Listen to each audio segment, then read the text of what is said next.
അപ്പോൾ വാർത്താപരിതമായ ഞായറാഴ്ച രാവിലെ മുതൽ സംഭവിച്ച വാർത്തകൾ തലക്കെട്ടുകൾ അതൊക്കെയാണ്. ഒരുപാട് പ്രിയപ്പെട്ട പ്രേക്ഷകർ ഗുഡ് ആഫ്റ്റർനൂൺ പറയുന്നു. അപ്പോൾ എല്ലാ പ്രിയപ്പെട്ട പ്രേക്ഷകർക്കും ഒരിക്കൽ കൂടി ശുഭമധ്യാഹ്നം നേരുന്നു. ആദ്യ വാർത്തയിലേക്ക് നമ്മൾ ആ ബോംബ്, രാഷ്ട്രീയ ബോംബ്.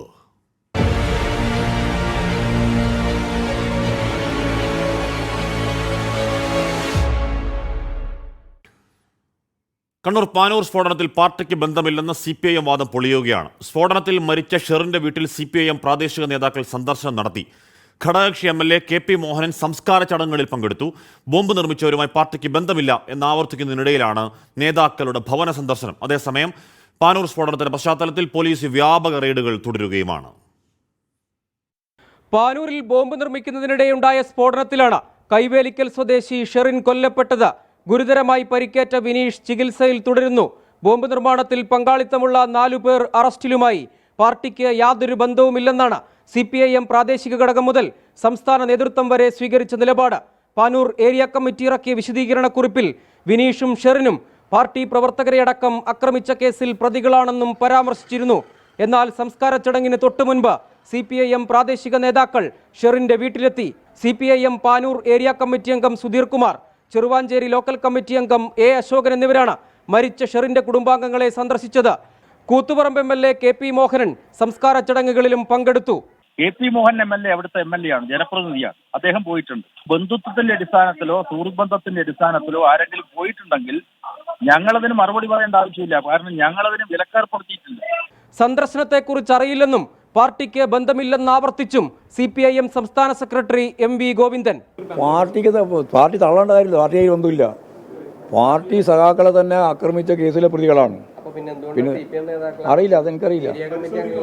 അറിയില്ല എന്ന് പറഞ്ഞില്ലേ അതിനെപ്പറ്റി. അതിന് ആരെങ്കിലും പോയിട്ടുണ്ടെങ്കിൽ പരിശോധിച്ചോട്ടെ. പാർട്ടിക്ക് ബന്ധമില്ലെങ്കിൽ കൊല്ലപ്പെട്ടയാളുടെ വീട്ടിൽ പ്രാദേശിക നേതാക്കൾ എന്തിനു പോയെന്ന് പ്രതിപക്ഷ നേതാവ് VD സതീശൻ. പാർട്ടിയുടെ ഔദ്യോഗിക വാദം പൊളിക്കുന്നതാണ് നേതാക്കളുടെ സന്ദർശനം. അതേസമയം പാനൂർ, കൂത്തുപറമ്പ്, കൊളവല്ലൂർ എന്നിവിടങ്ങളിലും കോഴിക്കോട് ജില്ലയിലെ നാദാപുരം മേഖലയിലും പോലീസിന്റെ വ്യാപക പരിശോധന തുടരുകയാണ്. പോലീസിനൊപ്പം കേന്ദ്രസേനയും ബോംബ് സ്ക്വാഡും പരിശോധനകളിൽ പങ്കെടുക്കുന്നുണ്ട്. 24 കണ്ണൂർ. തെരഞ്ഞെടുപ്പ് കാലമാണ്. സ്വാഭാവികമായും പ്രതിപക്ഷം അതിനെ രാഷ്ട്രീയ വിഷയമാക്കും. അങ്ങനെ രാഷ്ട്രീയ വിഷയമാക്കുന്നുമുണ്ട്. എന്തായാലും പാനൂർ സ്ഫോടന കേസിൽ 2 പേർ കൂടി കസ്റ്റഡിയിലാണ്. അമൽ, മിഥുൻ എന്നിവരാണ് പിടിയിലായത്. സജോ ദേവസ്യ വിവരങ്ങൾ. സജോ, MV ഗോവിന്ദനടക്കം എല്ലാവരും പാർട്ടിയുമായി ഒരു ബന്ധവുമില്ലാന്ന് എന്താണ് വളരെ ഷാർപ്പായി പറയുമ്പോൾ പോലും CPMന്റെ പ്രധാനപ്പെട്ട നേതാക്കൾ ആ വീടുകളിലേക്ക് പോകുന്നതും സഹകരിക്കുന്നതിനെയും പ്രാദേശിക പാർട്ടി വിശദീകരിക്കുന്നത് എങ്ങനെയാണ് സജോ?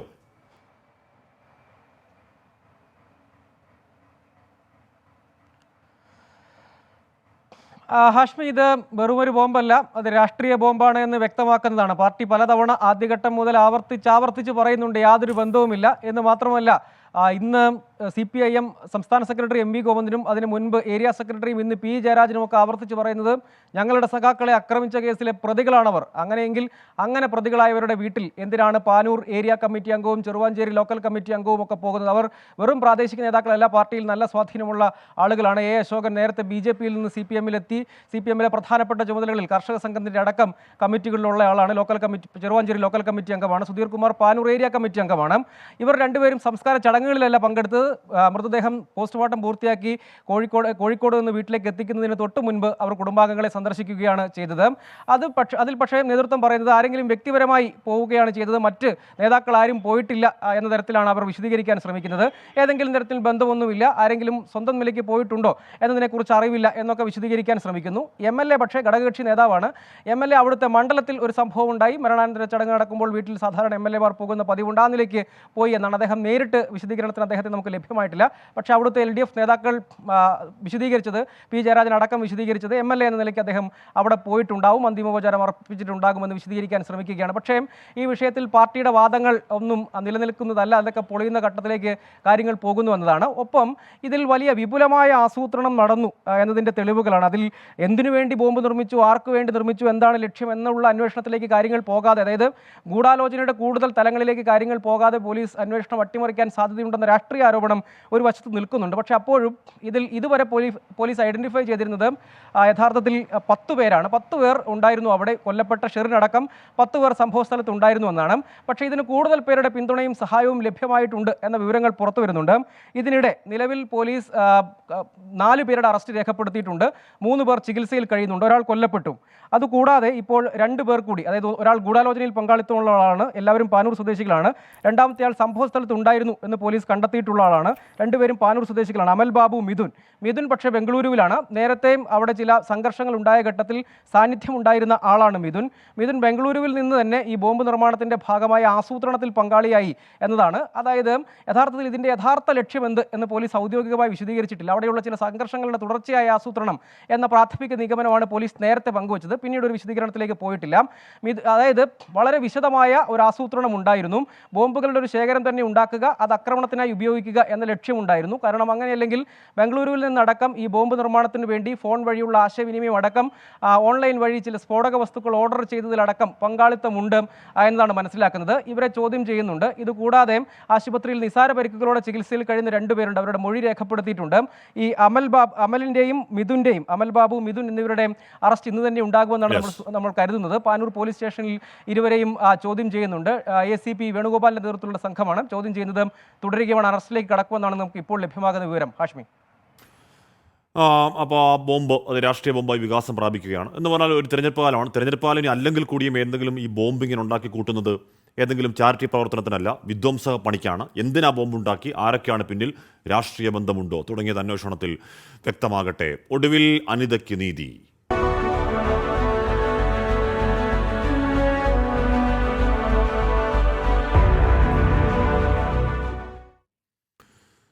കോഴിക്കോട് മെഡിക്കൽ കോളേജിലെ ICU പീഡനക്കേസിൽ അതിജീവിതയെ പിന്തുണച്ച senior nursing officer PB Anitha തിരിച്ചു ജോലിയിൽ പ്രവേശിച്ചു. ദിവസങ്ങൾ നീണ്ട പോരാട്ടത്തിനൊടുവിലാണ് നിയമനം. തിരികെ ജോലിയിൽ പ്രവേശിക്കാനായതിൽ സന്തോഷമുണ്ടെന്നും കോടതിയലക്ഷ്യ ഹർജിയുമായി മുന്നോട്ട് പോകുമെന്നും PB അനിത പറയുന്നു. ഹൈക്കോടതിയുടെ അനുകൂല ഉത്തരവുണ്ടായിട്ടും തിരികെ ജോലിയിൽ പ്രവേശിക്കാൻ PB അനിതയ്ക്ക് കാത്തിരിക്കേണ്ടി വന്നത് 6 ദിവസം. കോഴിക്കോട് മെഡിക്കൽ കോളേജ് അഡ്മിനിസ്ട്രേറ്റീവ് ഓഫീസർക്ക് മുൻപാകെ എത്തി PB അനിത ജോലിയിൽ പ്രവേശിച്ചു.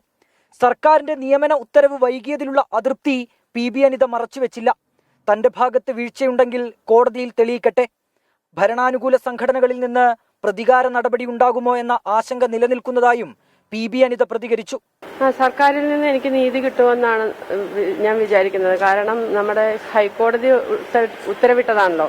ഹൈക്കോടതിയുടെ വിധി എന്തായാലും പൂർണ്ണമായും സർക്കാരും അതിനോട് അനുകൂലിച്ചു എന്നുള്ളതാണ് ഇന്നലെ എനിക്ക് വന്ന ഓർഡറിൽ നിന്ന് എനിക്ക് മനസ്സിലാവാൻ സാധിക്കുന്നത്.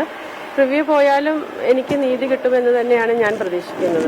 അനിതയ്ക്കെതിരെ സർക്കാർ അപ്പീൽ പോകുന്നതിനെ അതിജീവിത വിമർശിച്ചു.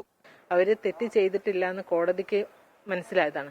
എന്നിട്ട് ആ കോടതിയെ അലക്ഷ്യമായിട്ട് കോടതിയുടെ പ്രസ്താവന അംഗീകരിക്കാതെ സർക്കാർ ഒന്നുകൂടി അത് പുനഃപരിശോധിക്കാൻ കൊടുക്കുമ്പോൾ അതിൽ നമുക്കൊരു വിഷമമുള്ള കാര്യമാണല്ലോ. അപ്പം എനിക്കൊപ്പം ഇല്ല എന്നുള്ളതിന്റെ തെളിവാണത്. PB അനിതയെ നിയമിക്കണമെന്ന ഉത്തരവിനെതിരെ സർക്കാർ നൽകിയ പുനഃപരിശോധനാ ഹർജി ഹൈക്കോടതി നാളെ പരിഗണിക്കും. നിയമനം വൈകുന്നതിനെതിരെ അനിത നൽകിയ കോടതിയലക്ഷ്യ ഹർജിയും കോടതിയുടെ പരിഗണനയിലുണ്ട്. ICU പീഡനക്കേസിൽ അതിജീവിതയ്ക്ക് അനുകൂലമായി മൊഴി നൽകിയതിനായിരുന്നു PB അനിതയെ ഇടുക്കിയിലേക്ക് സ്ഥലം മാറ്റിയത്. ഹൈക്കോടതിയിൽ നിന്ന് അനുകൂല വിധി നേടിയെടുത്തിട്ടും ജോലിയിൽ പ്രവേശിക്കാൻ സാധിക്കാതിരുന്നതോടെയാണ് PB അനിത പ്രത്യക്ഷ സമരത്തിനിറങ്ങിയത്. 24 കോഴിക്കോട്. ജലീഷ് ജോൺ പറയുകയാണ്, കോട്ടയം ജില്ലയിൽ കങ്ങഴയിൽ ഇന്ന് രാവിലെ ഇടിമുഴക്കവും മൂടലുമായിരുന്നു. ഇന്ന് മഴ ഉണ്ടാകുമായിരിക്കും. കഴിഞ്ഞ ദിവസം നല്ല മഴ കിട്ടി. അപ്പോൾ ഇടയ്ക്കിടയ്ക്ക് കേരളത്തിൻ്റെ പല സ്ഥലങ്ങളിൽ നല്ല വേനൽമഴ കിട്ടുന്നുണ്ട്. സന്തോഷം. മഴ പെയ്യട്ടെ. അത്രയ്ക്ക് ഭീകര ചൂടാണ്, ഒരു നിവൃത്തിയില്ല. ഇതാ ഇപ്പോൾ JP നഡ്ഡയുടെ റാലിക്ക് BJP ദേശീയ അധ്യക്ഷൻ തിരുച്ചിറപ്പള്ളിയിൽ നടത്താൻ റോഡ് ഷോയ്ക്ക് അനുമതി നിഷേധിച്ചു. റാലി നടക്കുന്ന ബിഗ് ബസാർ തെരുവ് ഇടുങ്ങിയതാണെന്ന് വിശദീകരണം. അപ്പോൾ അനുമതി തേടി BJP മദ്രാസ് ഹൈക്കോടതിയെ സമീപിക്കുകയാണ്. അപ്പോൾ തെരഞ്ഞെടുപ്പ് കാലത്തൊക്കെ നമ്മൾ റാലി നിഷേധിക്കലൊക്കെ നമ്മൾ കാണുന്നതാണ് സ്ഥിരം. അതിൻ്റെ തുടർച്ച ലോക്സഭാ തെരഞ്ഞെടുപ്പ് വാർത്തകളിലേക്ക്. ICL FinCorp 24 ഇലക്ഷൻ സമർപ്പിക്കുന്നത് ICL FinCorp, the intelligent choice. Powered by Asset, responsibly yours. In association with Durashine Roof and Wall Sheets, ഒരു Tata BlueScope സ്റ്റീൽ ഉൽപ്പന്നം.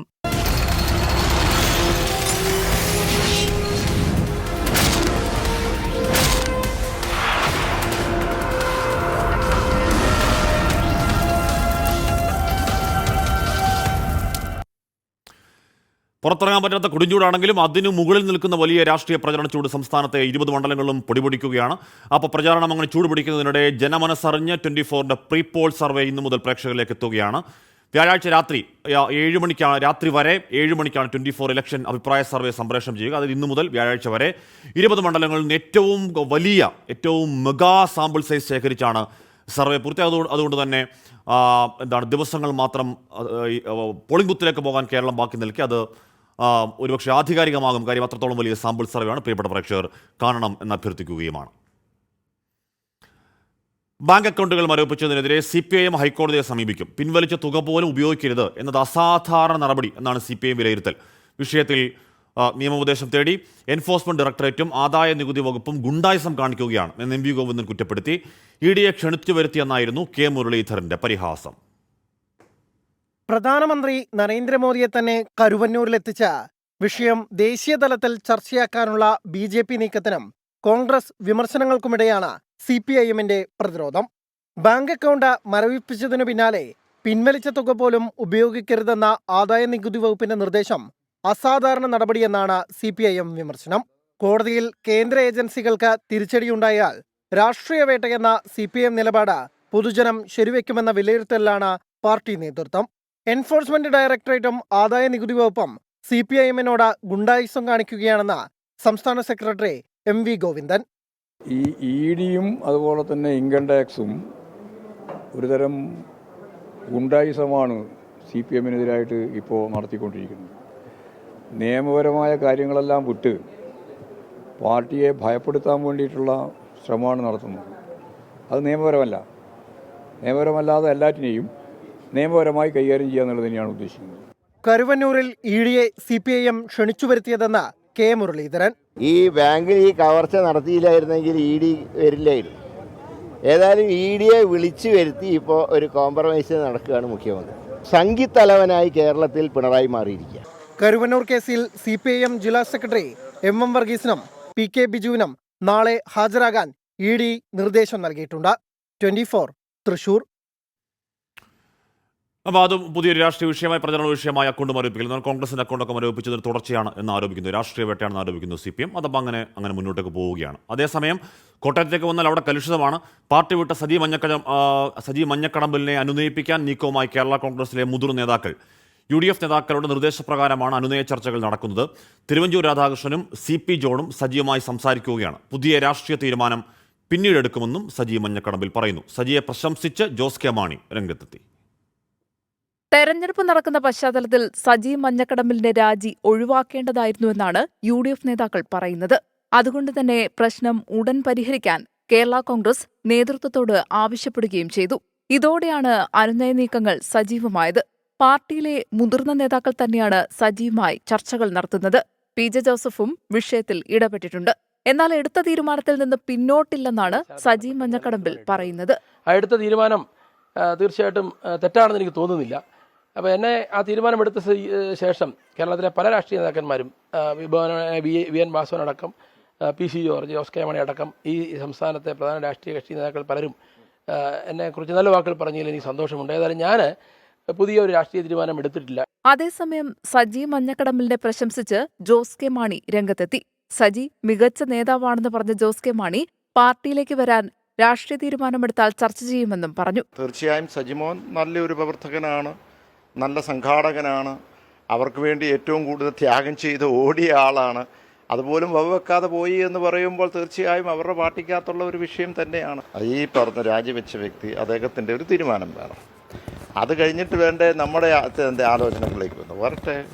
അതേസമയം മോൻസ് ജോസഫിന്റെ നിലപാടിൽ വിയോജിപ്പുള്ള കൂടുതൽ പേർ പാർട്ടിയിൽ ഉണ്ടെന്നാണ് വിവരം.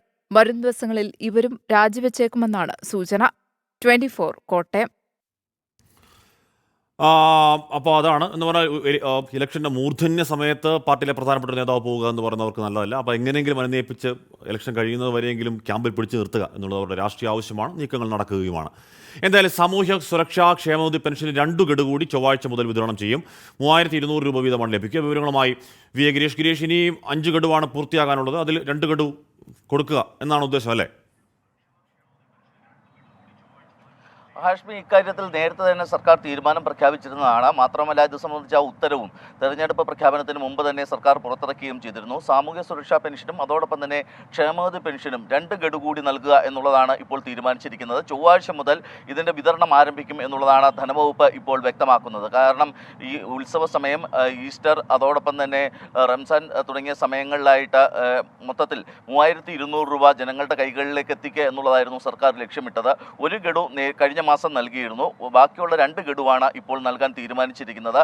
ഇത് ഇവരുടെ ബാങ്ക് അക്കൗണ്ടുകളിലേക്ക് നേരിട്ട് നൽകും. അതോടൊപ്പം സഹകരണ സംഘങ്ങൾ വഴി, ബാങ്കുകൾ വഴി നൽകുന്നവർക്ക് അങ്ങനെയും നൽകും എന്ന ഒരു തീരുമാനം എടുത്തിട്ടുണ്ട്. ഇതിൽ ഏറ്റവും പ്രധാനം 6,80,000 പേർക്ക് കേന്ദ്ര സർക്കാർ കൂടി ഒരു വിഹിതം നൽകുന്നുണ്ട്. അത് വിധവാ പെൻഷനും വാർദ്ധക്യകാല പെൻഷനും ഒക്കെ വാങ്ങുന്നവർക്കാണ്.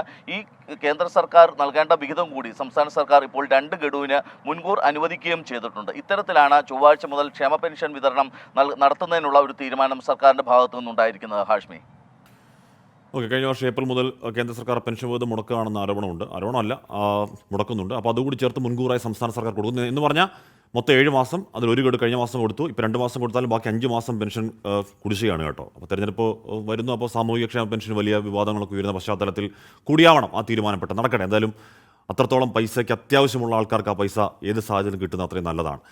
സംസ്ഥാനത്ത് നാമനിർദ്ദേശ പത്രിക പിൻവലിക്കാൻ ഇനി 1 ദിനം കൂടിയാണ് മാത്രം. പ്രചാരണാവേശത്തിൽ ആരോപണ പ്രത്യാരോപണങ്ങളുമായി മുന്നണികൾ മുന്നേറുന്നു. തിരുവനന്തപുരത്ത് മത്സരം UDF-ഉം BJP-യും തമ്മിലെന്ന് പറയുന്നത് ഒത്തുകളിയുടെ ഭാഗമെന്ന് LDF സ്ഥാനാർത്ഥി പന്ന്യൻ രവീന്ദ്രൻ പറയുന്നു. 24 എക്സിക്യൂട്ടീവ് എഡിറ്റർ ഗോപികൃഷ്ണൻ നടത്തിയ മീറ്റ് ദ കാൻഡിഡേറ്റ്സിലാണ് പ്രതികരണം. തിരുവനന്തപുരത്ത് NDA സ്ഥാനാർത്ഥി രാജീവ് ചന്ദ്രശേഖരനെതിരെ LDF പരാതിയും നൽകി. തിരുവനന്തപുരത്തെ UDF സ്ഥാനാർത്ഥി ഡോക്ടർ ശശി തരൂരിനെതിരെ രൂക്ഷ വിമർശനമാണ് LDF സ്ഥാനാർത്ഥി പന്ന്യൻ രവീന്ദ്രൻ നടത്തിയത്. UDF-ഉം BJP-യും തമ്മിലാണ് മണ്ഡലത്തിൽ മത്സരമെന്ന ശശി തരൂരിന്റെ പരാമർശമാണ് പന്ന്യനെ ചൊടിപ്പിച്ചത്. ശശി തരൂരിന്റെ ലക്ഷ്യം ഇടതുപക്ഷത്തിന് ലഭിക്കേണ്ട ന്യൂനപക്ഷ വോട്ടെന്ന് 24-ന്റെ പ്രത്യേക ഇലക്ഷൻ പരിപാടിയായ മീറ്റ് ദ കാൻഡിഡേറ്റിൽ പറഞ്ഞു. ഈ തിരുവനന്തപുരത്ത് നടക്കുന്നത് തമ്മിലുള്ള മത്സരം, നമ്മൾ തമ്മിലുള്ള മത്സരം എന്ന് പറയുന്നത് രണ്ടുപേരും തമ്മിലൊരു ഒത്തുകളിയുടെ ഭാഗമായിരിക്കും. ചിലപ്പം നിങ്ങൾ ഏതെങ്കിലും ഒരു ന്യൂനപക്ഷത്തിൻ്റെയോ ആരുടെയെങ്കിലും വോട്ട് കിട്ടാൻ വേണ്ടി ചില നയങ്ങൾ സ്വരൂപിക്കുന്നു എന്ന് പറയുന്നതിൽ ഞാനില്ല. പൂർണ്ണമായ ആസ്തി വിവരം സത്യവാങ്മൂലത്തിൽ ഉൾപ്പെടുത്തിയിട്ടില്ലെന്ന് കാട്ടി തിരുവനന്തപുരത്തെ NDA സ്ഥാനാർത്ഥി രാജീവ് ചന്ദ്രശേഖരനെതിരെ LDF തെരഞ്ഞെടുപ്പ് കമ്മീഷന് പരാതി നൽകി.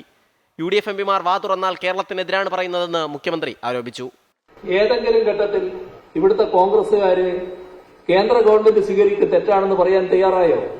എല്ലായ്പ്പോഴും കേന്ദ്ര ഗവൺമെന്റിന്റെ കൂടെയായിരുന്നു, കേരളത്തെ കുറ്റപ്പെടുത്തിക്കൊണ്ടിരിക്കുകയായിരുന്നു.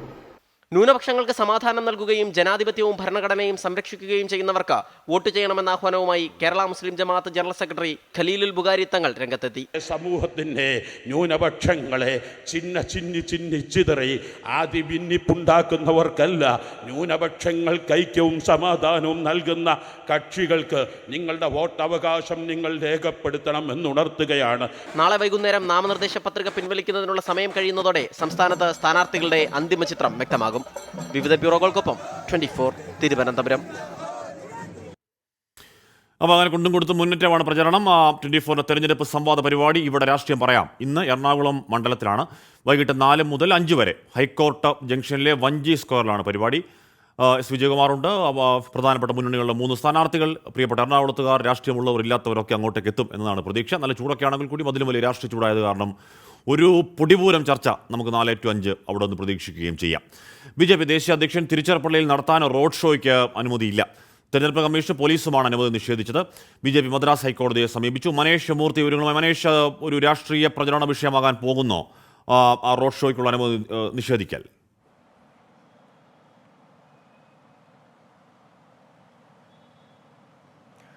അശ്മി, പ്രധാനമായും പറഞ്ഞ കാര്യം, അതായത് ഇലക്ഷൻ കമ്മീഷൻ ആണെങ്കിലും അതുപോലെ തന്നെ പോലീസ് ആണെങ്കിലും അനുമതി നിഷേധിക്കാൻ പറഞ്ഞൊരു കാര്യമെന്ന് പറയുന്നത് തിരുച്ചിറപ്പള്ളിയിലെ ബസാർ റോഡിൽ, ബിഗ് ബസാർ തെരുവിലൂടെയാണ് ഈ റാലി കടന്നു പോകേണ്ടത്, ഈ വാഹന റാലി കടന്നു പോകേണ്ടത്. അവ വളരെ കൺജക്റ്റഡ് ആയിട്ടുള്ള ഒരു മേഖലയാണ്.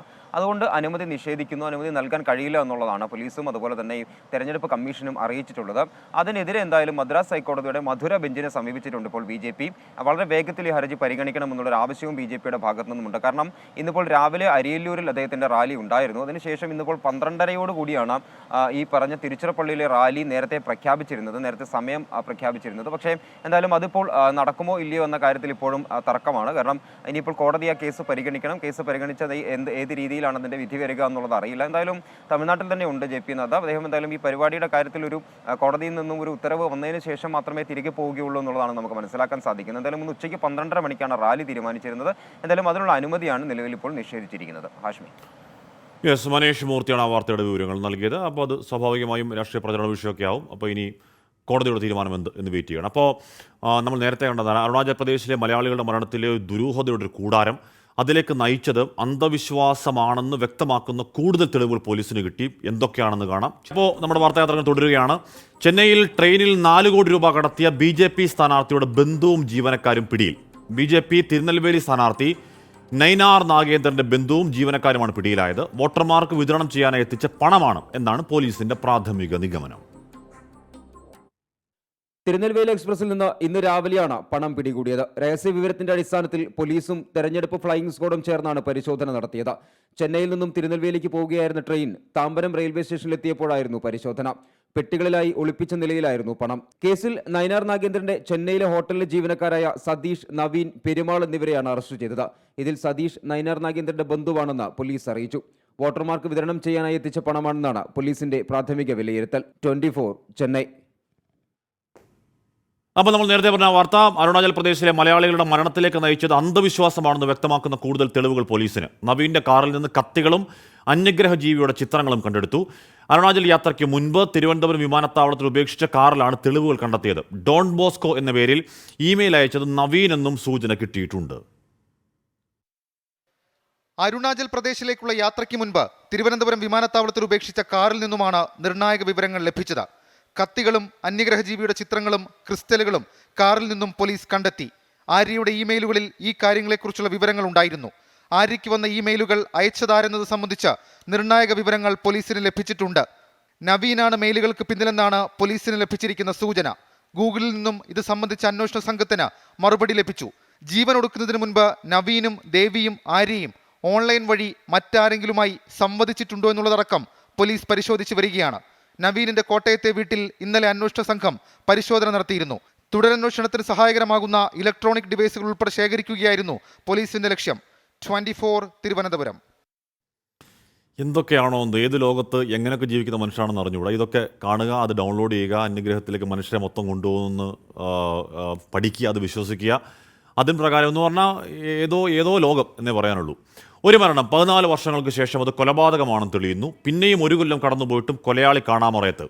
തിരുവനന്തപുരം ഭരതന്നൂരിലെ 13 വയസ്സുകാരൻ ആദർശിന്റെ മരണമാണ് ഇന്നും ദുരൂഹമായി തുടരുന്നത്. CBI അന്വേഷണം ആവശ്യപ്പെട്ടുള്ള ഹർജിയിൽ ഹൈക്കോടതി വിധി പറയാൻ പ്രതീക്ഷയോടെ കാത്തിരിക്കുകയാണ് 2 പേർ.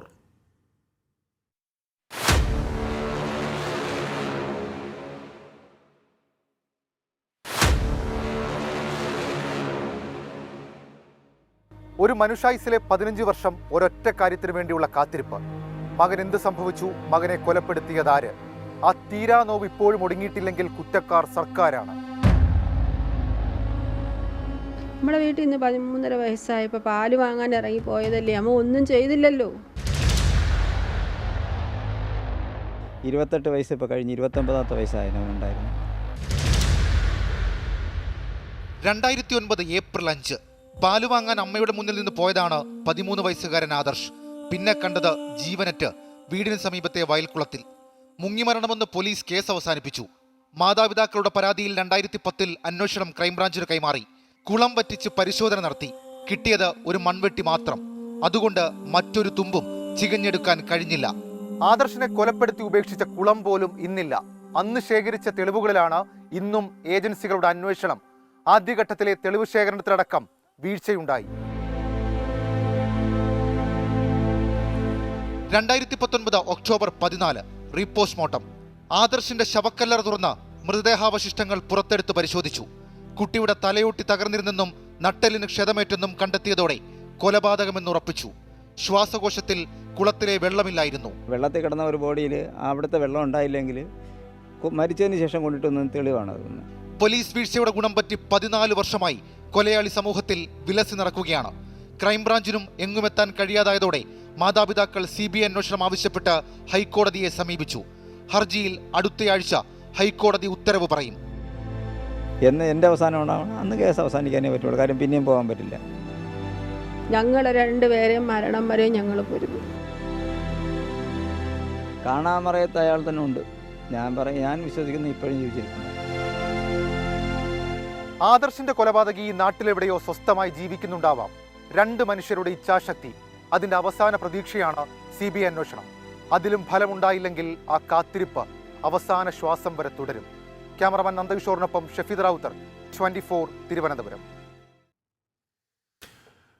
അപ്പോൾ പ്രിയപ്പെട്ട പ്രേക്ഷകർ, അപ്പോൾ ജീവിച്ചിരിപ്പുണ്ടോ എവിടെയാണെന്നറിയാത്ത ആ ജീവിതം വല്ലാത്ത അവസ്ഥയാണ്. അപ്പോൾ അതിനൊരു വ്യവഹാരപരമായ എന്തെങ്കിലുമൊക്കെ പരിഹാരം ഉണ്ടാവട്ടെ എന്ന് ആഗ്രഹിക്കാനല്ലേ പറ്റും. അപ്പോൾ ഇപ്പോൾ വരുന്ന വാർത്ത, പാലക്കാട് ചൂട് 41 ഡിഗ്രി സെൽഷ്യസ് വരെയും കൊല്ലത്ത് 40 ഡിഗ്രി സെൽഷ്യസ് വരെയും കൂടാൻ സാധ്യത. 41 പറഞ്ഞാൽ എന്തൊരു ചൂടല്ലേ. അതായത് പാലക്കാട് ജില്ലയിൽ 41 ഡിഗ്രി, കൊല്ലം ജില്ലയിൽ 40, തൃശ്ശൂർ ജില്ലയിൽ 39 ഡിഗ്രി, കണ്ണൂർ, കോഴിക്കോട്, പത്തനംതിട്ട, കോട്ടയം 38, എറണാകുളം, ആലപ്പുഴ ജില്ലകളിൽ 37 ഡിഗ്രി. എന്ന് പറഞ്ഞാൽ ഇടയ്ക്ക് വേനൽ മഴ കിട്ടും എന്നൊക്കെ ഒരു ആശ്വാസത്തിൻ്റെ വാർത്ത വരുമ്പോൾ പോലും ചൂടിങ്ങനെ റോക്കറ്റ് പോലെ മേപ്പോട്ടേക്കാണ്, ഒരു കുറവുമില്ല എന്നുള്ളതാണ്. പ്രിയപ്പെട്ട പ്രേക്ഷകരെ സൂക്ഷിക്കുക. സൗദിയിൽ വധശിക്ഷയ്ക്ക് വിധിക്കപ്പെട്ട് തടവിൽ കഴിയുന്ന കോഴിക്കോട് ഫറോക്ക് സ്വദേശി അബ്ദുറഹീമിന്റെ മോചനത്തിനായി ജന്മനാട് കൈകോർത്തു. നിയമസഹായ സമിതി എന്ന പേരിലാണ് ജനകീയ കൂട്ടായ്മയുടെ ഇടപെടൽ. മോചനത്തിനാവശ്യമായ തുക കണ്ടെത്താൻ കൂടുതൽ സുമനസ്സുകളുടെ സഹായം അനിവാര്യം എന്ന് നാട്ടുകാർ പറയുകയാണ്.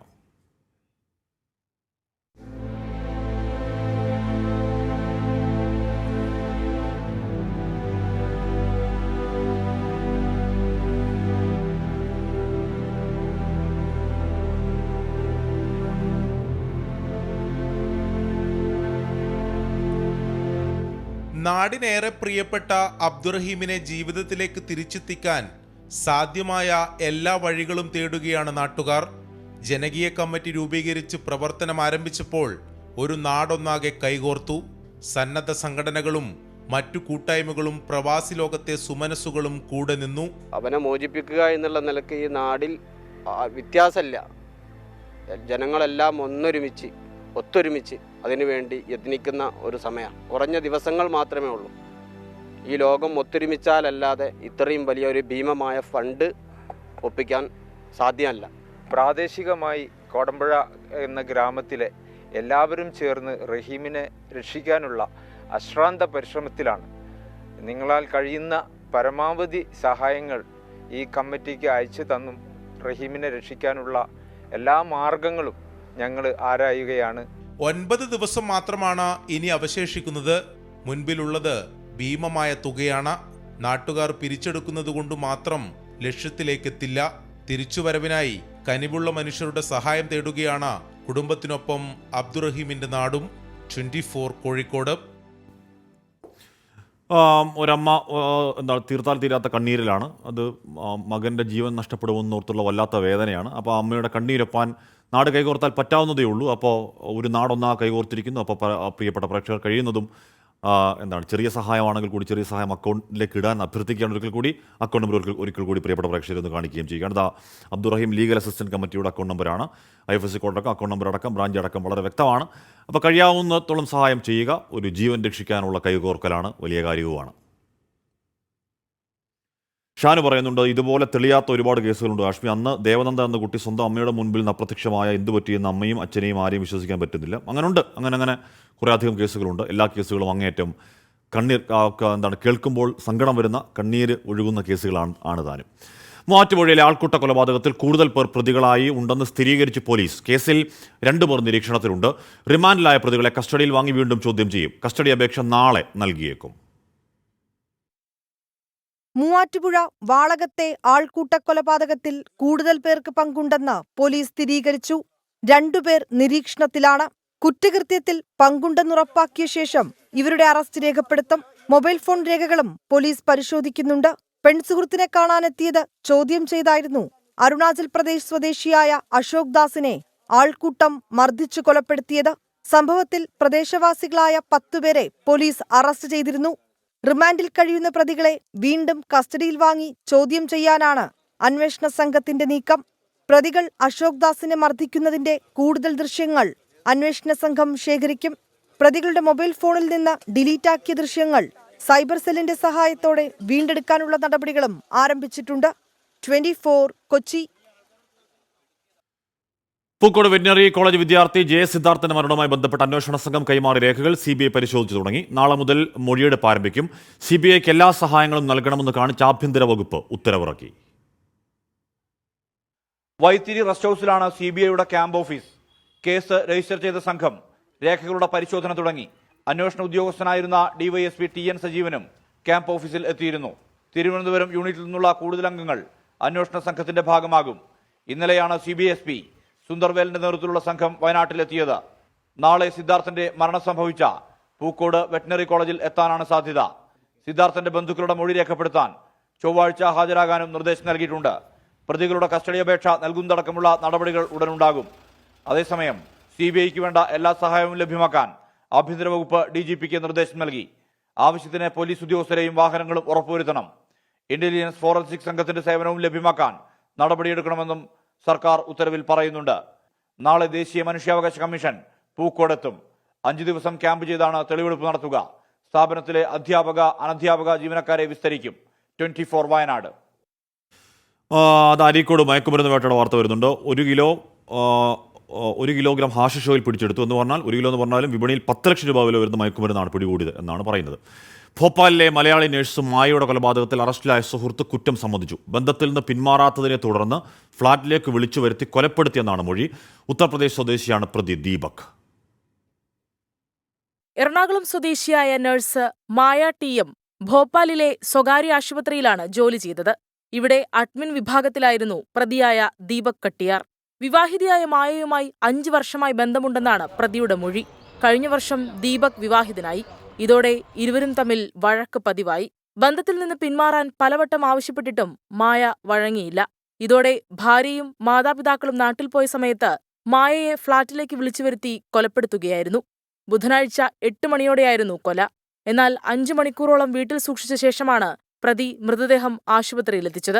കഴുത്തിലെ മുറിവിൽ സംശയം തോന്നിയ ഡോക്ടേഴ്സ് പോലീസിൽ വിവരമറിയിച്ചു. ബസ് കാത്തു നിൽക്കുന്നതിനിടെ പ്രതിയെ പോലീസ് പിടികൂടുകയായിരുന്നു. മായയ്ക്ക് 11 വയസ്സുള്ള മകനുണ്ട്. സംസ്കാരം ഭോപ്പാലിൽ നടന്നു. 24 മുംബൈ. ആലപ്പുഴ പുറക്കാട് ക്ഷേത്ര സന്ദർശനത്തിന് പോയ അച്ഛനും മകനും വാഹനാപകടത്തിൽ മരിച്ചു. വഴിയാത്രക്കാരനെ രക്ഷിക്കാൻ ശ്രമിക്കുന്നതിനിടെയാണ് അപകടമുണ്ടായത്. ഓട്ടോയും ബൈക്കും കൂട്ടിയിടിച്ച് കോഴിക്കോടും ഒരാൾ മരിച്ചു.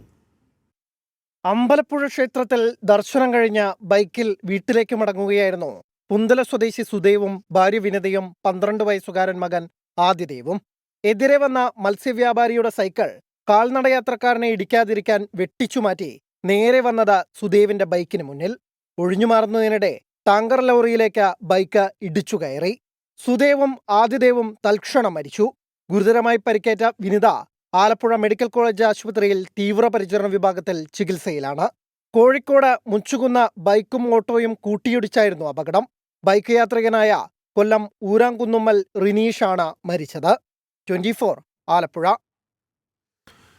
ഡൽഹി മുഖ്യമന്ത്രി അരവിന്ദ് കെജ്രിവാളിനെ ED അറസ്റ്റ് ചെയ്തതിൽ പ്രതിഷേധിച്ച് ആം ആദ്മി പാർട്ടിയുടെ ഉപവാസ സമരം തുടരുന്നു. ഡൽഹി ജന്തർ മന്ദറിലാണ് പ്രതിഷേധം. രാജ്യത്തുടനീളം വിവിധ കേന്ദ്രങ്ങളിൽ വിവിധ നേതാക്കൾ, പാർട്ടി നേതാക്കൾ ഉപവാസമിരിക്കുകയാണ്. അരവിന്ദ് കെജ്രിവാളിന്റെ ജീവൻ ഡൽഹി ജനതയ്ക്ക് വേണ്ടി സമർപ്പിച്ചിരിക്കുകയാണെന്ന് ആം ആദ്മി MP സഞ്ജയ് സിംഗ് പറഞ്ഞു. അച്യുതൻ ആ വാർത്തകൾ വരുന്നു. അച്യുതൻ, സഞ്ജയ് സിംഗ് ഞാഞ്ഞടിക്കുകയായിരുന്നു. BJP എന്നാൽ ബംഗാരു ജനതാ പാർട്ടി എന്ന് പറയുകയായിരുന്നു. ഏറ്റവും വലിയ കള്ളന്മാർ BJPക്കാരാണെന്ന് പറയുന്നത്. അപ്പോൾ രണ്ടും കൽപ്പിച്ചുള്ള ഒരു പോരാട്ട മുഖത്തേക്ക് ആം ആദ്മി എത്തിയിരിക്കുന്നു എന്ന് വേണം മനസ്സിലാക്കാൻ. തീർച്ചയായിട്ടും ഹാഷ്മി, അതായത് അരവിന്ദ് കെജ്രിവാളിന്റെ അറസ്റ്റിൽ പ്രതിഷേധിച്ചാണ് ഇന്ന് ആം ആദ്മി പ്രവർത്തകർ ഈ ജന്തർ മന്ദറിൽ ഈ സാമൂഹിക് ഉപവാസ് ചേരുന്നത്. ഇതിൽ കൃത്യമായി അരവിന്ദ് കെജ്രിവാളിന്റെ അറസ്റ്റിനെ അത് ഈ പ്രതിപക്ഷ വേട്ടയാടൽ എന്ന രീതിയിൽ തന്നെയാണ് ആം ആദ്മി പ്രചരണമാക്കി മാറ്റിയിരിക്കുന്നത്. ഇപ്പോൾ വേദിയിൽ ആം ആദ്മിയുടെ മന്ത്രിമാരായ ഗോപാൽ റായും അതിഷിയും സൗരഭ് ഗെഹ്ലോട്ടും സൗരഭ് ഭർദ്വാജും കൈലാഷ് ഗെഹ്ലോട്ടും ഉൾപ്പെടുന്നവരും ഒപ്പം തന്നെ മറ്റ് കൗൺസിലർമാരും MLA-മാരുമാണ് ഉള്ളത്. സഞ്ജയ് സിംഗ്, ഈ അടുത്തിടെ ജയിൽ മോചിതനായ സഞ്ജയ് സിംഗ് ഉൾപ്പെടെയുള്ളവർ വേദിയിലുണ്ട്. സഞ്ജയ് സിംഗ് വലിയ വിമർശനങ്ങളാണ് BJPക്കെതിരെ ഈ വേദിയിൽ ഉന്നയിച്ചത്. അതായത് രാജ്യത്തെ ഏറ്റവും വലിയ അഴിമതി പാർട്ടിയാണ് BJP. പ്രതിപക്ഷത്തെ വേട്ടയാടുകയാണ്. അതിനായി കേന്ദ്ര ഏജൻസികളെ ഉപയോഗിക്കുന്നു. ഇനി നാളെ ഭഗവത് മന്നിനെയും അതുപോലെ തന്നെ കേരളത്തിലെ മുഖ്യമന്ത്രി പിണറായി വിജയനെയും എല്ലാം അറസ്റ്റ് ചെയ്യും. അത് ഈ പ്രതിപക്ഷത്തെ നശിപ്പിക്കുന്നതിന്റെ ഭാഗമായാണ് അത്തരം നീക്കങ്ങൾ നടത്തുന്നതെന്നുള്ള രൂക്ഷ വിമർശനമാണ് BJPക്ക് നേരെ ഉന്നയിച്ചത്. BJPയെ ബംഗാരു ജനതാ പാർട്ടി എന്നായിരുന്നു സഞ്ജയ് സിംഗ് വിശേഷിപ്പിച്ചത്. അങ്ങനെ കേജ്രിവാളിന്റെ അറസ്റ്റിനെ കൃത്യമായ ഒരു രാഷ്ട്രീയ പ്രചരണമാക്കി തന്നെയാണ് ആം ആദ്മി മാറ്റുന്നത്. അഴിക്കുള്ളിലെ കേജ്രിവാളിന്റെ ചിത്രം അത് തന്നെയാണ് നിലവിലെ ആം ആദ്മി ഉയർത്തുന്ന ഒരു പ്രചരണ ചിത്രം എന്നുള്ളത്. അങ്ങനെ ഇതെല്ലാം ചൂണ്ടിക്കാട്ടിയാണ് ഈ ലോക്സഭാ തെരഞ്ഞെടുപ്പിനെ നേരിടാൻ കൂടി ആം ആദ്മി തയ്യാറെടുക്കുന്നത്. കേജ്രിവാൾ ഉടൻ തന്നെ ജയിൽ മോചിതനായി ജയിൽ തകർത്തുകൊണ്ട് തന്നെ പുറത്തു വരും എന്നുള്ള ഒരു ആത്മവിശ്വാസം കൂടി പങ്കുവെക്കുന്നുണ്ട്. എന്തായാലും വലിയ രീതിയിലുള്ള പ്രവർത്തകർ ഇവിടെ എത്തിയിട്ടുണ്ട്. ഇതിന്ന് ജന്തർ മന്ദറിൽ മാത്രമല്ല രാജ്യവ്യാപകമായി തന്നെ പല കേന്ദ്രങ്ങളിലും ഇന്ന് ഈ ഉപവാസ സമരം ചേരുന്നുണ്ട്. രാജ്യത്തിന് പുറത്തും പലയിടങ്ങളിലും ഉപവാസ സമരം ചേരുന്നുണ്ട്. അങ്ങനെ ഇതെല്ലായിടത്തിലേക്കും വ്യാപിപ്പിച്ചുകൊണ്ടുള്ള ഒരു നീക്കമാണ് ആം ആദ്മിയുടെ പാർട്ടി ഇപ്പോൾ നടത്തുന്നത്. ഹാഷ്മി, അച്യുതനാണ് വാർത്തയുടെ വിവരങ്ങൾ നൽകിയത്. അപ്പോൾ ഭരണത്തോടൊപ്പം സമരം ചെയ്യാൻ ആം ആദ്മി പാർട്ടിക്കാരെ ആരും പഠിപ്പിക്കേണ്ടതില്ല എന്ന് പറഞ്ഞാൽ അവർക്ക് അങ്ങേറ്റ പ്രതിസന്ധിയാണ് അവരുടെ നേതാവ്, അവരുടെ അറ്റ്മോസ്റ്റ് നേതാവ് ജയിലിൽ കിടക്കുന്നത്. പക്ഷേ അതുപോലും ഇലക്ഷൻ മുഖത്ത് പ്രചരണായുധമാക്കാൻ ആം ആദ്മി വളരെ ഭംഗിയായി ചെയ്യുകയാണ്. ജയിലിരുന്നുകൊണ്ട് അരവിന്ദ് കെജ്രിവാൾ ഡൽഹി ഭരിക്കുകയുമാണ്. ഇവിടെ വർഷിപ്പ് പറയുകയാണ്, ഒറ്റയ്ക്ക് പൊഴിയുന്ന ജലത്തുള്ളിക്ക് അധികം ആയുസുണ്ടാവില്ല. അനന്തമായ സാഗരത്തിൽ അത് വീഴുമ്പോൾ വിശാലമായ രൂപം കൊള്ളുന്നു. ഒരു ജീവന് വേണ്ടി കൂട്ടായ്മയോടെ നമുക്ക് കൈകോർക്കാം. എനിക്ക് തോന്നുന്നു സൗദിയിലെ വധശിക്ഷയ്ക്ക് വിധിക്കപ്പെട്ട് കഴിയുന്ന അബ്ദുറഹ്മാൻ എന്ന് പറയുന്ന ആൾക്ക് വേണ്ടിയുള്ള കൈകോർക്കൽ ശ്രമത്തെ പറ്റി പറയുകയാണ്. എന്ന് പറഞ്ഞാൽ എല്ലാവർക്കും ചെയ്യാൻ കഴിയാവുന്ന ചെറിയ ചെറിയ സഹായങ്ങളാണെങ്കിൽ കൂടിയും ചെയ്യുക. വലിയ സഹായങ്ങൾ ചെയ്യാൻ കഴിയുന്നവർ അങ്ങനെ ഒരു ജീവനാണ്. ആ ജീവൻ പ്രധാനമാണ്, മലയാളിയാണ്, നമുക്ക് രക്ഷിച്ചെടുക്കാൻ കഴിയുന്നതേ ഉള്ളൂ. NIA ഉദ്യോഗസ്ഥർക്കെതിരെ പീഡനത്തിന് കേസെടുത്ത് ബംഗാൾ പോലീസ്. ഭൂപതി നഗർ സ്ഫോടന കേസിൽ അറസ്റ്റിലായ TMC നേതാവ് മനോബ്രത ജനയുടെ കുടുംബത്തിന്റെ പരാതിയിലാണ് FIR. തെരഞ്ഞെടുപ്പിന് മുൻപ് ബംഗാളിൽ കലാപമുണ്ടാക്കാൻ BJP നീക്കമെന്ന് മുഖ്യമന്ത്രി മമതാ ബാനർജി പറയുന്നു.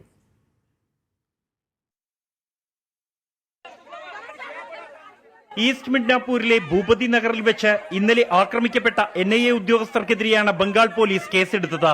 ഭൂപതി നഗർ സ്ഫോടന കേസിൽ ഇന്നലെ അറസ്റ്റിലായ TMC നേതാക്കളിൽ ഒരാളായ മനോബ്രത ജനയുടെ കുടുംബത്തിന്റെ പരാതിയിലാണ് കേസ്. സ്ത്രീകളെ പീഡിപ്പിച്ചെന്നതടക്കമുള്ള ഗുരുതര വകുപ്പുകൾ ചുമത്തിയാണ് FIR. NIAയുടെ പരാതിയിൽ തൃണമൂൽ നേതാക്കൾക്കെതിരെയും പോലീസ് കേസെടുത്തിരുന്നു. ഭൂപതി നഗർ സ്ഫോടനത്തിൽ തൃണമൂൽ നേതാക്കളെ അറസ്റ്റ് ചെയ്യാൻ എത്തിയപ്പോഴാണ് NIA സംഘം ആക്രമണത്തിനിരയായത്. ജനുവരി 5-ന് സന്ദേശ് ഖാലിയിൽ തൃണമൂൽ നേതാവ് ഷാജഹാൻ ഷെയ്ഖിന്റെ വീട്ടിൽ പരിശോധന നടത്തുന്നതിനിടെ ED ഉദ്യോഗസ്ഥരെ ആൾക്കൂട്ടം ആക്രമിച്ചിരുന്നു. സന്ദേശ് ഖാലിയിലും സമാനമായി ED ഉദ്യോഗസ്ഥർക്കെതിരെ ബംഗാൾ പോലീസ് കേസെടുത്തിരുന്നു. 24 ഡൽഹി. ഇടുക്കി നെടുങ്കണ്ടത്ത് കാട്ടുപന്നി ഇടിച്ച് ഓട്ടോറിക്ഷ മറിഞ്ഞ് 2 പേർക്ക് പരിക്ക്. ഓട്ടോ ഡ്രൈവർ റെജി, യാത്രക്കാരനായ സെബാസ്റ്റ്യൻ എന്നിവർക്കാണ് പരിക്കേറ്റത്. വിവരങ്ങളുമായി രാഹുൽ വിജയൻ. രാഹുൽ, ഈ പന്നി ശല്യമുള്ള മേഖലയാണ്, അപ്പോൾ ചോദിക്കുന്നില്ല, അത്രത്തോളം വ്യാപകമാണ് ആ മേഖലയിൽ കാട്ടുപന്നി ശല്യം. പരിക്കേറ്റവരുടെ ആരോഗ്യാവസ്ഥ എങ്ങനെയാണ് രാഹുൽ? കാശ്മീർ രാവിലെ 8 മണിക്കാണ് ഈ കാട്ടുപന്നിയുടെ ആക്രമണത്തിൽ ഒട്ടുമറിഞ്ഞ് 2 പേർക്ക് പരിക്ക് പറ്റുന്നത്. ആ 2 പേർക്കും സാരമായ പരിക്കുണ്ട് എന്നുള്ളതാണ് നമുക്ക് മനസ്സിലാക്കാൻ കഴിയുന്നത്. ഇരുവരെയും താലൂക്ക് ആശുപത്രി, നെടുങ്കണ്ടം താലൂക്ക് ആശുപത്രിയിലും കട്ടപ്പനയുടെ സ്വകാര്യ ആശുപത്രിയിലുമായി പ്രവേശിപ്പിച്ചിരിക്കുകയാണ്. ഈ പ്രദേശത്ത് കാട്ടുപന്നിയുടെ ശല്യം രൂക്ഷമായിട്ടുള്ളതാണ്. പലതവണ വനംവകുപ്പിന് പരാതി കൊടുത്തിട്ടൊന്നും ഒരു പരിഹാരം ഉണ്ടാകാത്ത ഒരു പ്രദേശം കൂടിയാണ് എന്നുള്ളത്. ശരി, ഓട്ടോ തലകീഴെ മറിയുകയായിരുന്നു. 2 പേർക്ക് പരിക്കുണ്ട്. അത്യാവശ്യം പരിക്കുണ്ട് എന്നാണ് പറയുന്നത്. വയനാട് തിരുനെല്ലിയിൽ പഞ്ചായത്ത് നൽകിയ സ്റ്റോപ്പ് മെമ്മോ അവഗണിച്ചും വൻകിട എസ്റ്റേറ്റിൽ കുളം നിർമ്മാണവും മരമുറിയും. കോട്ടക്കൽ എസ്റ്റേറ്റിലാണ് അനധികൃത നിർമ്മാണം. ദുരന്ത നിവാരണ നിയമപ്രകാരം കഴിഞ്ഞ മാസം 30-നാണ് പഞ്ചായത്ത് സ്റ്റോപ്പ് മെമ്മോ നൽകിയത്.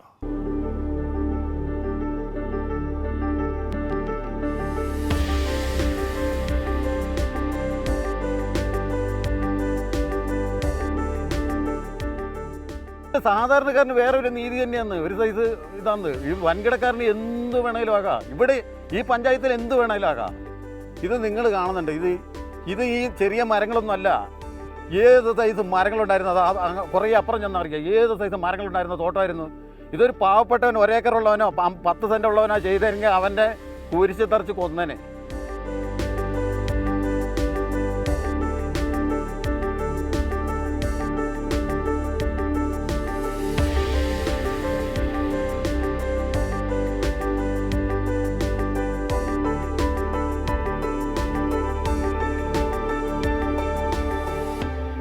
പനവല്ലിയിലെ കോട്ടക്കൽ എസ്റ്റേറ്റാണിത്.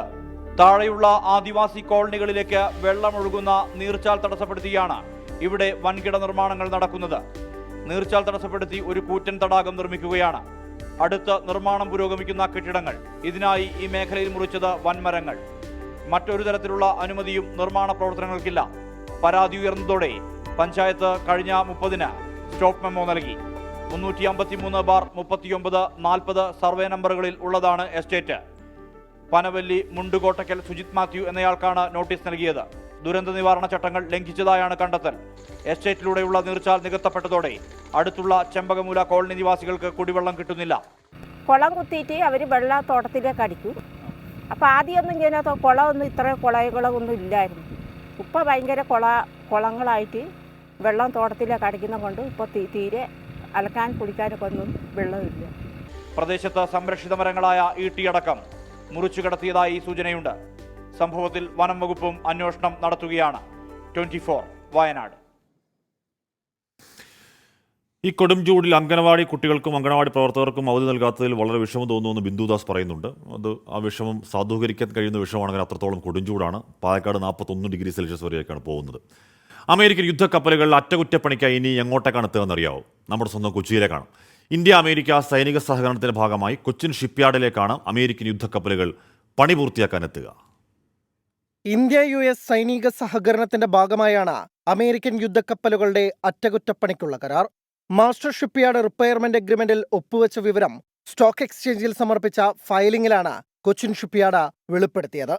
രാജ്യത്തെ വിവിധ കപ്പൽശാലകൾ സന്ദർശിച്ച അമേരിക്കൻ നേവി മിലിറ്ററി സിലിഫിറ്റ് കമാൻഡർ വിശദമായ വിലയിരുത്തൽ നടത്തിയ ശേഷമാണ് കൊച്ചിൻ ഷിപ്പ്യാർഡ് തെരഞ്ഞെടുത്തത്. കഴിഞ്ഞ മാസം യൂറോപ്യൻ കമ്പനിക്ക് വേണ്ടി ഹൈബ്രിഡ് ഓഫ്ഷോർ കപ്പൽ നിർമ്മിക്കാനുള്ള കരാറും കൊച്ചിൻ ഷിപ്പ്യാർഡിന് ലഭിച്ചിരുന്നു. USA, Germany, Netherlands, Norway, Denmark, middle east എന്നിവിടങ്ങളിലേക്കായുള്ള 50-ലധികം അത്യാധുനിക കപ്പലുകൾ കൊച്ചിൻ ഷിപ്പ്യാർഡ് നിർമ്മിച്ചു നൽകിയിരുന്നു. നോർവീജിയൻ കമ്പനിക്കു വേണ്ടി ഈയിടെ സ്വയം നിയന്ത്രിത ഇലക്ട്രിക് കാർഗോ ഫെറികൾ നിർമ്മിച്ചതും ഏറെ ശ്രദ്ധിക്കപ്പെട്ടു. ജർമ്മൻ കമ്പനിക്കു വേണ്ടിയുള്ള 8 മൾട്ടിപർപ്പസ് വെസലുകളുടെ നിർമ്മാണവും കൊച്ചി കപ്പൽശാലയിൽ പുരോഗമിക്കുന്നു. പ്രതിരോധ ആവശ്യങ്ങൾക്കുള്ള കപ്പലുകൾ നിർമ്മിക്കുന്നതിലും കൊച്ചിൻ ഷിപ്പ്യാർഡ് മികവ് തെളിയിച്ചിട്ടുണ്ട്.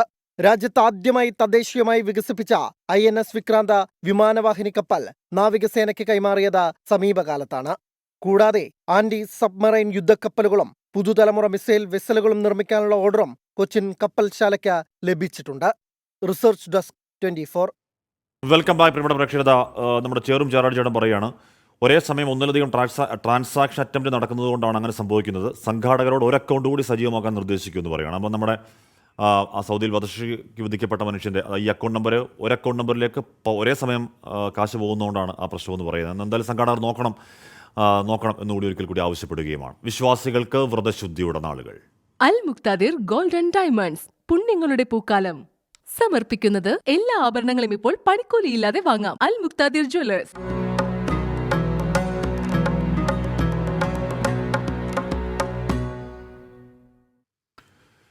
ഇതാഘോഷങ്ങൾ ഒരുങ്ങിയിരിക്കുകയാണ് ദുബായ്. നഗരത്തിൽ വിവിധയിടങ്ങളിൽ വെടിക്കെട്ടുൾപ്പെടെയുള്ള ആഘോഷ പരിപാടികൾ നടക്കും. അവധി ദിവസങ്ങളിൽ സുരക്ഷ ഉറപ്പാക്കാൻ ഒരുക്കങ്ങൾ പൂർത്തിയായതായി ദുബായ് പോലീസ് അറിയിച്ചു. ഈദ് ആഘോഷങ്ങൾക്കായി നാടും നഗരവും ഒരുങ്ങിക്കഴിഞ്ഞു.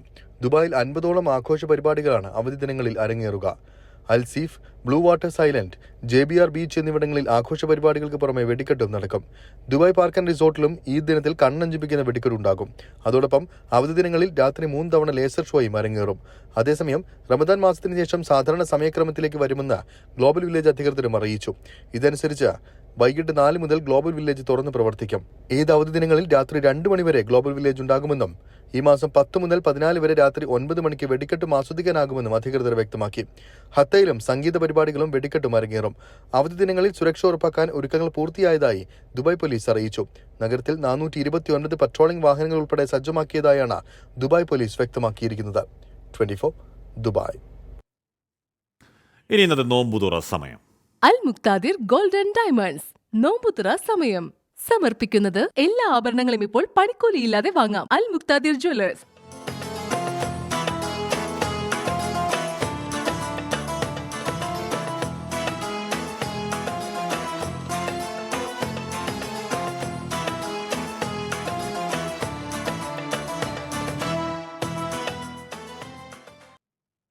അപ്പോൾ നമ്മുടെ ഉച്ചവാർത്ത യാത്ര തൽക്കാലം പൂർണ്ണമാകുന്നു.